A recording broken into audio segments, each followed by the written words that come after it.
araw mga bata. Magandang araw din, sir. So, ngayon, kumusta ang inyong araw?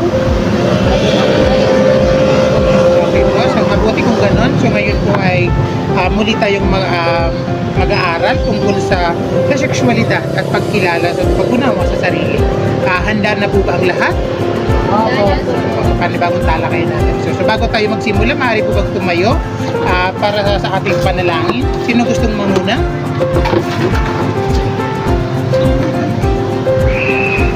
Sige, ikaw na po.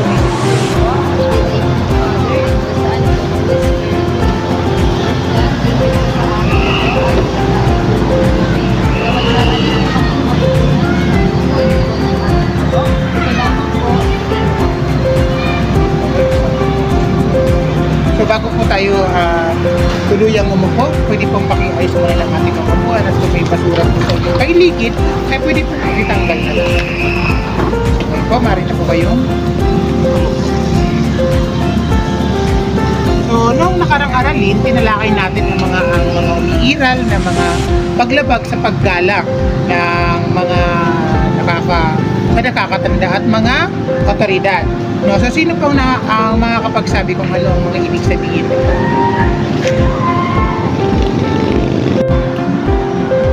So bago tayo dumako sa ating talakayan, maaari ko muna ipakita sa inyo ang ating layunin kung saan ay ating pag-aaralan po ngayong araw. So sino po ang gusto magbasa ng ating layunin? Okay po, Miss Akayen, pakibasa po.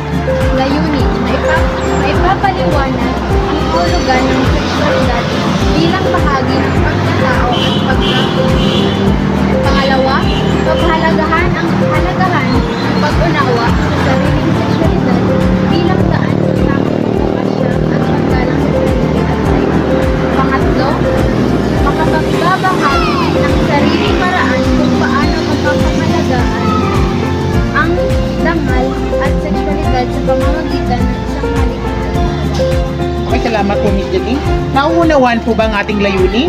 Opo. So sa pamamagitan ng ating layunin ito, ito yung ating kailangan sagutin sa ating talakayan sa ngayon.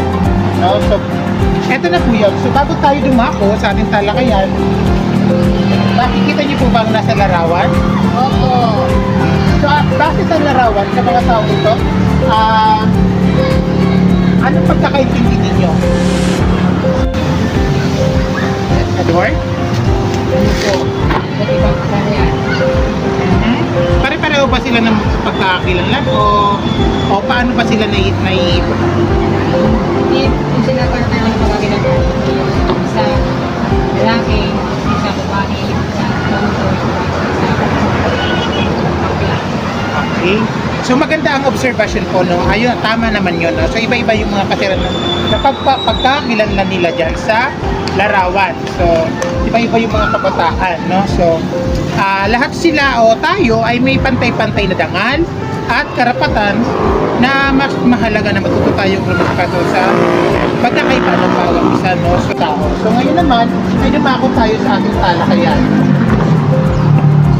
So sabi ko nga kanina, ang ating pagtatalakayan ay sexualidad o pagkilala sa pag-unawa sa ating sarili, no? O sa sarili natin. So ano ba ang sexualidad? Miss Angel, basa po ang sexualidad. Ang sexualidad ay isang pagpili at personal na tungkulin na ginagampanan ng tao gamit ang kanyang katawan at espiritu tungo sa kanyang katawan at espiritu tungo sa kanyang kaganapan sa So, ano bang sexualidad? Pag sinabi natin sexualidad, ito daw yung isang pagpili o yung personal na tungkulin na ginagampanan ng tao. So, pag sinabi natin ito, gamit ang kanyang katawan. So, pag sinabing ang katawan, yung espiritu daw natin ay tungo to sa ating katawan. Pag sinabi naman kung katawan, ay patungo naman ito sa kanyang kaganapan bilang kaisa ang Diyos. No? So, yun po yung sexualidad. So, kumbaga, tayo yon, kung ano na tayo yung pagkabuo natin. Kung ano pa tayo, nung simula bata hanggang paglaki, nauunawaan natin kung ano yung gusto natin paglaki natin. So bilang espiritu, pag kung sa espiritu natin tayo ay lalaki at babae. Pero pag sinabi natin sexualidad, ito yung tinatawag na ginagampanan mo sa sarili natin. Kung ano yung sa sarili mo. Yun yun. So ano ba yung pagkakaiba ng sexualidad sa kasarian? So ano yung sexualidad muna? Mr. Edward, pabasa mo lang mo. Ang tinutukoy, sexualidad, ang tinutukoy, pinapangkat ang mga ito bilang babae at lalaki. Ang sexualidad is natatalaga sa pamamagitan ng genetic inheritance o pinagmulan ng So, sabi ko nga kanina, no, yung sexualidad, pag sinabing sexualidad, nakakaki tayo bilang lalaki at bilang babae. So, ginagamit natin ito so pagkabata pa lang natin, alam na natin kung ano tayo, di ba? Pag pinanganak tayo, babae ka, lalaki ka. So, yun po yung ibig sabihin ng sexualidad. So, kumbaga namamana natin yun. So, kung ano yung pinagmulan natin, yun yung babae at lalaki. So, ano naman yung kasarian? Miss Janine, pambata ko? Kasarian. Pag ito naman ang usapan, ang ginagamit ng termino ay pambabae at panglalaki. Nararamdaman o pinaniniwala ang kasarian ng isang tao, maging ito ay akma. Salamat po, Miss Janine, Miss Akayen. So, dito sa kasarian, ito na yung ano natin, kung ano yung bilang lalaki at bilang babae. So, pag sinabi dito na panglalaki, pambabae, kumbaga ito na yung nandito, yung pinakita ko kaninang picture. Na tayo na ito yung kasarian na nakikita natin sa ngayon. So, ito bilang lalaki, bilang babae, o minsan ngayon nga ay nakikita na tinatano na natin, ino-honor na natin yung LGBTQ kung saan may tomboy at may bakla. Kaya nagiging apat na yung ating kasarian. Pero nung una, pinag-ano lang tayo na pinaglalaban ng ating simbahan ng ginawa lang ng Diyos ay lalaki at babae. So naunawaan po ba ang ating aralin sa ngayon? Yes po. Mabuti kung ganon. So dako naman tayo. So naiintindihan po ba ang ating talakayan? Opo.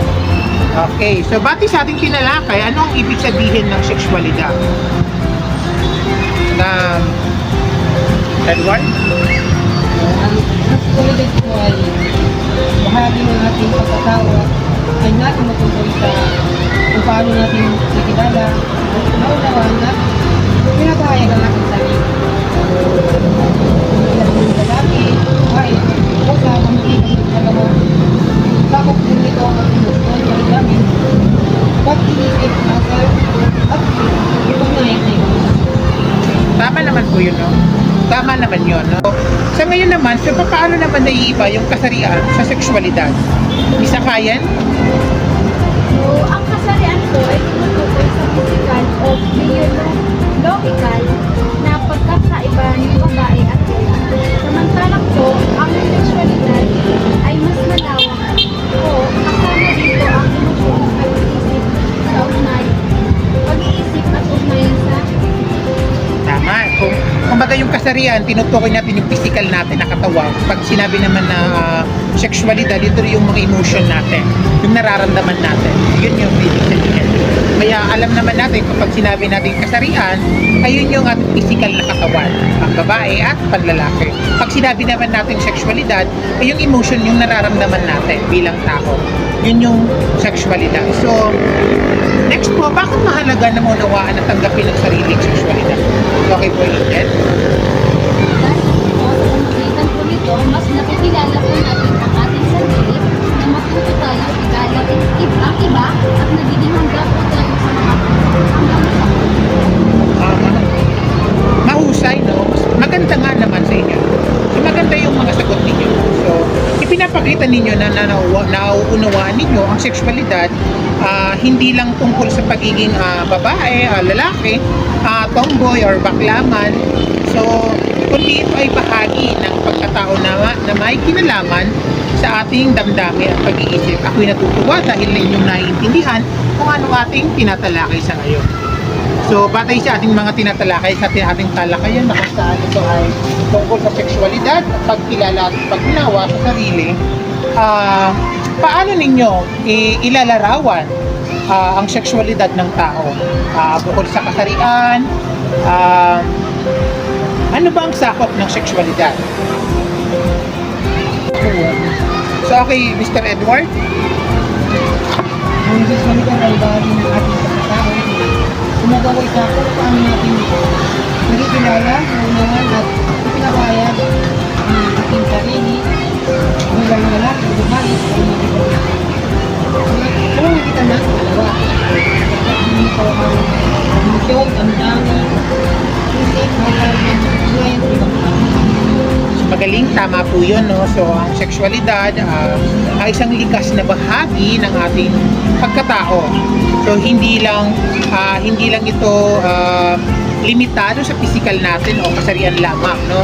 So, kundi kasama kasama rin dito yung ang ating emosyon, damdamin at pag-iisip, asal at pakikitungo sa kapwa, no? So, naunawaan po ang ating talakayan. Opo. Okay po. So, paano mo may papakitang sa tunay na buhay ang paggalang ng sexualidad sa iba? Ulitin ko, no? Para mas maunawaan. Paano mo may papakita sa tunay na buhay ang paggalang sa sexualidad ng iba? Angel? May papakita ko po ito sa pamamagitan ng pagtanggap at hindi paghusga sa mga tao kahit iba ang kanilang kasarian o orientation. Tama po, no? So, bilang naman dito, no, nandito lang naman dito yung paggalang at yung pagtanggap natin at pagkakaiba-iba ng sexualidad. So, nagpapakita ng pagiging mature at responsable ng mamamayan sa ganitong paraan. Natutulungan tayo na sa pagbuo ng pantay at mapayapang lipunan. So, ayun na nga po, no? So, ibig sabihin po, may isang tanong na lang po ako ulit, no? So, ano ang natutunan ninyo tungkol sa kahalagan ng sexualidad sa ating pagkatao?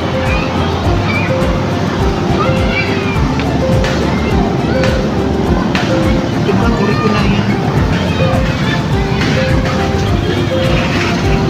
So, ulitin ko po, no, sa ating talakayan, ano ang natutunan ninyo tungkol sa kahalagahan ng sexualidad sa ating pagkatao?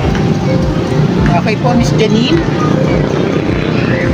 sexualidad po ay mahalagang bahagi ng ating pagkatao dahil ito po ay tumutulong upang makilala natin ang ating sarili at makitulong respeto sa sexualidad na Okay, magaling. Palakpakan po natin ang sarili natin. So, tama po, yan po ay tamang pag-unawa sa tunay na kahulugan ng sexualidad. So, ang pagtanggap sa sarili at paggalang sa kapwa. So, get 1/4 po para sa ating pagtataya. So, at kayo po ay may sasagot lamang kung ano yung kahulugan ng natin. So, number 1 po, ano ang kahulugan ng sexualidad? A. Katangian ng tao sa kasarian lamang. B. Kabuuan ng pagkatao na may kinalaman sa kasarian, damdamin at asal. C. Panlabas na anyo ng tao. D. Pagiging lalaki at babae lang. No? Tapos na po ba? Number 2. Bakit mahalagang maunawaan at tanggapin ang sariling sexualidad? A. Para husgahan ng iba. B. Para ipagmalaki sa lahat. C. Para makilala ang sarili at rumespeto sa iba. D. Para sumikat sa lipunan. Number 3. Alin sa mga sumusunod na ang salik na nakakapekto sa pagbubuo ng sexualidad? A. Pamilya. B. Kaibigan. C. Media. D. Lahat ng nabanggit. Number 4. Paano mo may papakita ang paggalang sa sexualidad? A. Sa pamamagitan ng pag-uusga. B. Sa pagtanggap at paggalang sa pagkakaiba. C. Sa pag-iwas sa kanila. D. Sa pagtawa sa iba. Sa pagtawa sa iba. Number 5. Bakit mahalaga ang tamang pag-unawa sa sexualidad sa lipunan? A. Upang manatili ang pagkakapantay-pantay at respeto sa bawat isa. B. Upang makipagtalo sa iba. C. Upang magpakitang gilas. D. Upang matutong manira. Okay po, tapos na po ba? Opo. O, para po sa ating takdang aralin o assignment, gumawa ng isang malikhaing output tulad ng poster, tula, collage o maikling sanaysay na nagpapakita kung paano mapapangalagaan ang inyong dangal sa sexualidad bilang isang kabataan. Okay po ba? Nakuha po ba? Opo. So hanggang yun lamang po. Maraming salamat po sa inyong pakikinig.